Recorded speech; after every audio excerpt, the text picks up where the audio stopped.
पैठण येथील जायकवाडी धरण 100% भरण्याच्या मार्गावर असून यंदा देखील नाथसागर जलाशय तुडुंब पुन्हा भरणार आहे।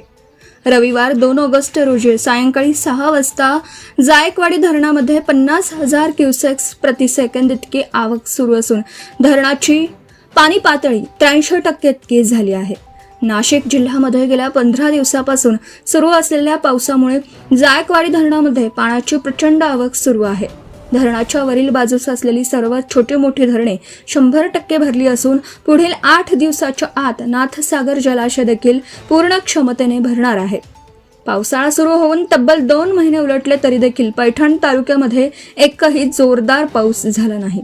पैठण तालुक्याला मोठ्या पावसाची प्रतीक्षा असताना दुसरीकडे मात्र जायकवाडी धरण 83% भरलं आहे।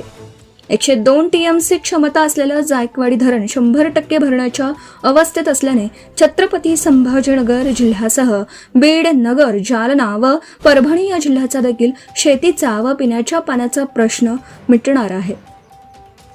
10 न्यूज सह्याद्रीसाठी bureau chief Shivaji Gade, Paithan, Chhatrapati Sambhajinagar. Subscribe now and press the bell icon. Never miss an update.